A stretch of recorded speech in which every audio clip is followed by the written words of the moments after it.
Amanda and I'm here to talk about posture matters with regards to keeping you injury-free whilst working at TSG.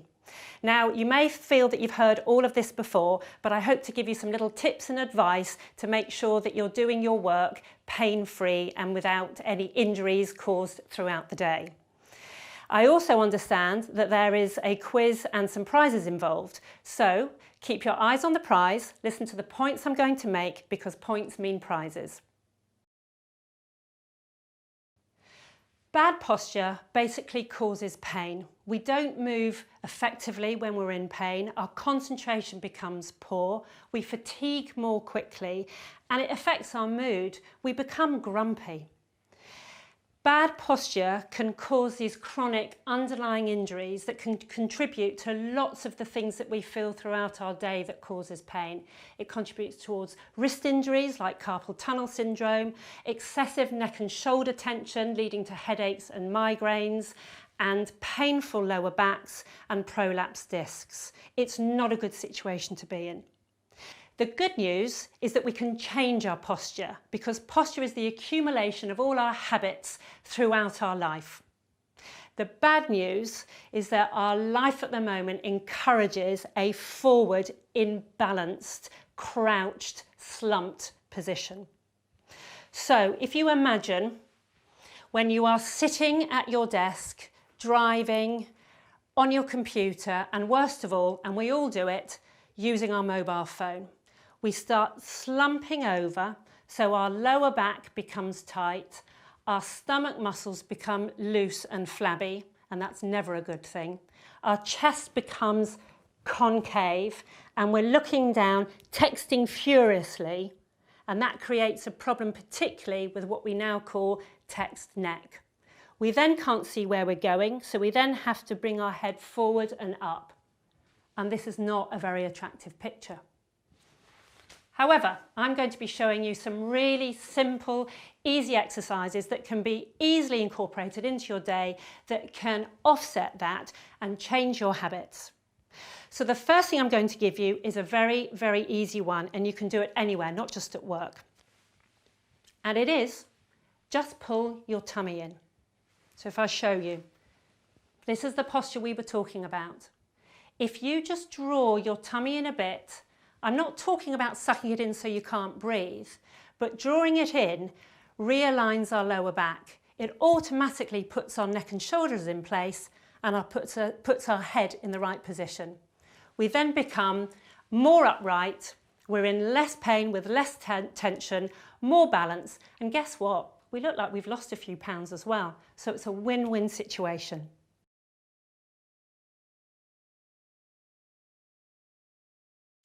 And we don't start with bad habits, we develop them. So let's look at how a toddler picks up its toy compared to an adult picking up something like a pen off the floor. This is the child's toy on the floor. A toddler will toddle over and use exactly the right muscles because it's instinctive to them. They use their backside and their legs, which are our big powerful muscles, to bend down, keeping their back straight, pick up their toy and toddle off again. Unfortunately, when we're picking things up, even if it's as light as a pen, we become sloppy and we become a bit complacent.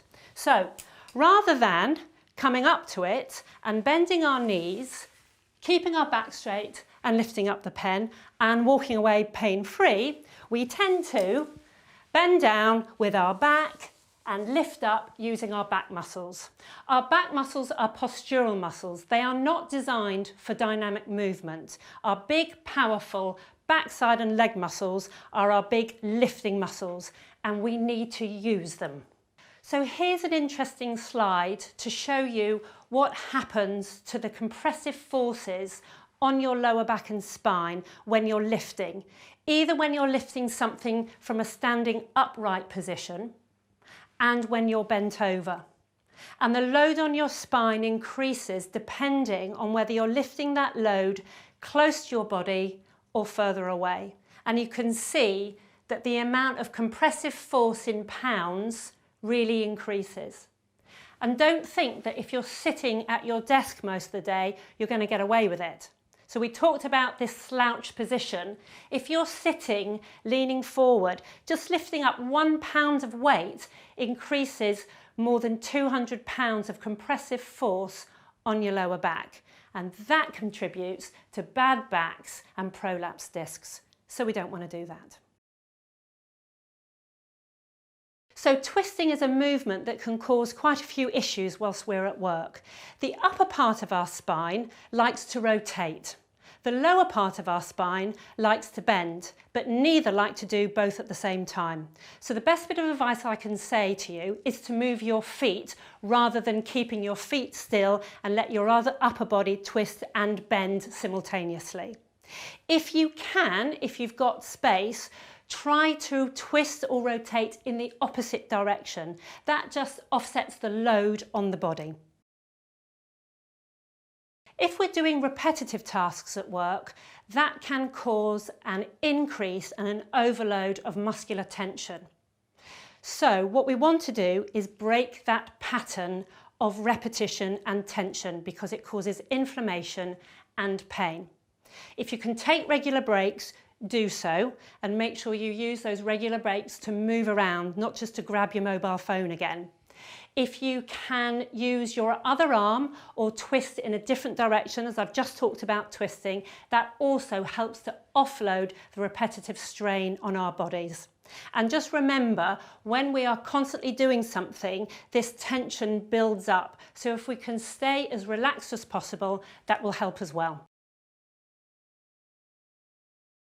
If you're having to work in awkward spaces, which is often the case when you're working around customers or lifting things onto shelves or trying to reach difficult to get to electrical sockets, for example, we're going to have to compromise with our posture.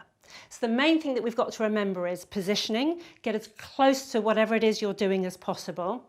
Try to avoid bending and twisting at the same time. Don't say that'll do, I'll just keep going at it and it'll be fine when I've finished. Make sure you've set the work area up as best as possible for you. And finally, one of the most important things is to keep yourself flexible and mobile so you are fit to work. Don't rely on a manual job to keep you fit. If you imagine footballers, golfers or athletes, they don't just run or play their sport to keep themselves fit. They do conditioning work so that they're fit to play. Manual work will eventually wear your body out, so you need to make sure you're looking after your body. Sitting for the whole time during your day will also wear your body out, so you need to keep yourself fit to work. You'll then be happier, healthier, and guess what? You'll be able to do all those lovely things outside of your job that you enjoy doing that makes your life worthwhile. Sitting, unfortunately, encourages a very slouched position. And this means that when we are working at our keyboard, reading, or even driving, we're sitting in a very restricted, crouched over and slumped poor postural position. When we slump, our pelvis is tilted underneath us, and that means that we're effectively sitting on our lower back. It strains our upper neck and our head muscles and puts a lot of compressive force on the discs of our lower spine. This is a very interesting slide here, and that shows that as we sit, there is a whopping 185% of pressure going through our lower back. When we sit upright in a healthy seated position, our pelvis is tilted slightly forwards. Our backside is against the back of the chair and our weight is distributed evenly over our spine and our joints, and our muscles are balanced. Think of your muscles as scaffolding that's holding your spine and your joint in place. They need to be working with balanced tension throughout the whole day. When we sit like this, we have less strain on our bodies. We engage our stomach muscles, which means we've pulled in our tummy, and I defy anybody to sit badly when they've engaged their tummy muscles. This slide is an example of bad posture, but actually it's how most of us sit throughout the day. We need to make sure that our area of work is set up effectively for us. We come in different shapes and sizes with different back lengths and limb lengths, and we need to make sure that we're comfortable throughout our working day. That's especially important at the moment because a lot of us are working more from home. So you don't want to be slouching on the sofa. You want to make sure that your desk and your chair are absolutely right for you. And I'm going to show you some few tips now to help you do that. So when you're sitting, try and use a chair that is adjustable, so you have the height that is right for your length of limbs. Try and make sure that your hips are slightly higher than your knee. And if you find that's difficult, use a trusty cushion just to sit on to bring you more upright, and make sure those hips are higher than the knees. Try and sit right back in the chair. And then in terms of the angle of your elbow and your upper arm, you want to make sure that your elbows are in and they're almost your elbow is almost at a right angle. Also, try and make sure that your arm and wrist is pretty much in a straight line, and that's particularly important when you're using a mouse, because when your wrist is bent, that increases excessive strain in that area.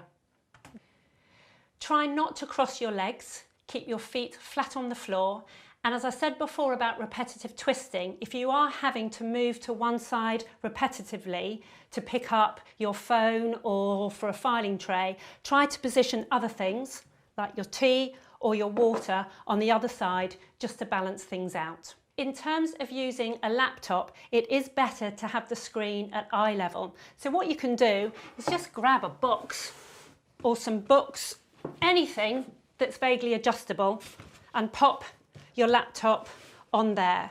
You will obviously need a separate keyboard, but that just takes the excessive strain off your neck and shoulders.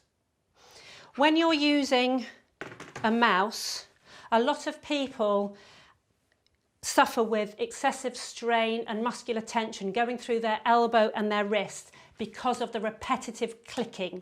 A lot of that is to do with the fact that there's a lot of tension in the fingers. So try to have a very light touch when you're using your mouse, and indeed try and use some functional commands on your computer just to take away that repetitive element of mouse action day in, day out.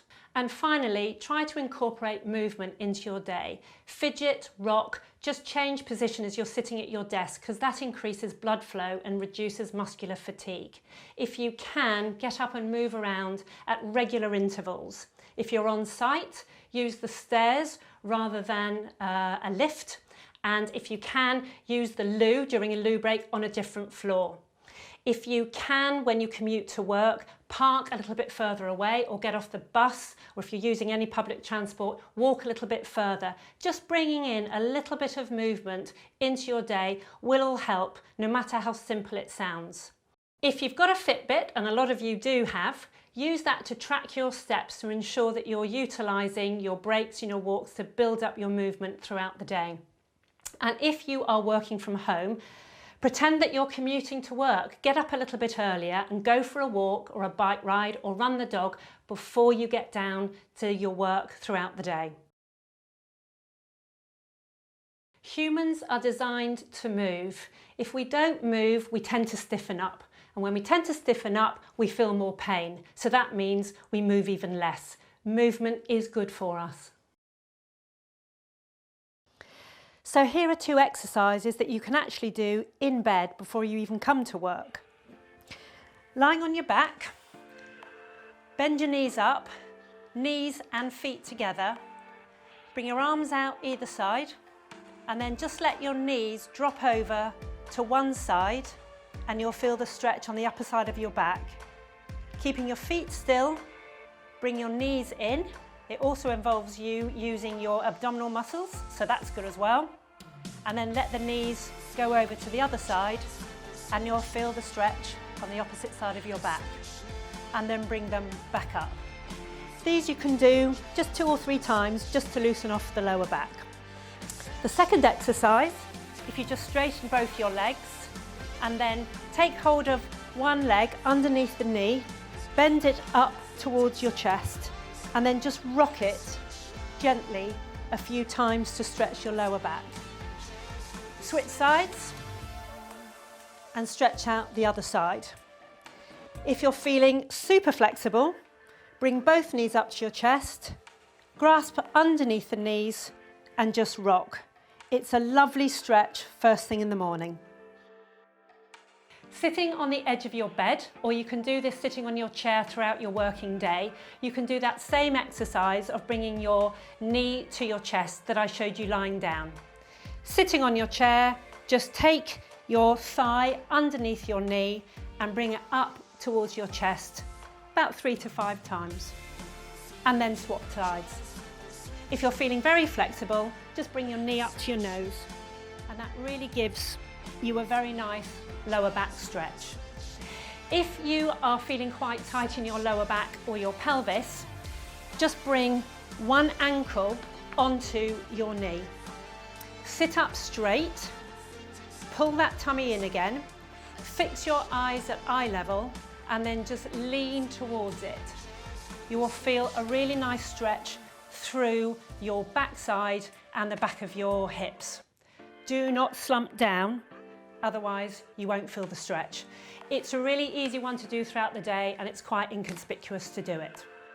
Some stretches for the mid and upper back can include some very simple shoulder rolls. So bringing your shoulders up, round and forwards in really slow movements can really release the tension in your shoulders and your neck.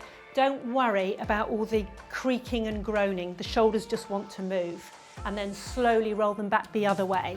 Be careful that you are actually using your shoulders and not just moving your arms.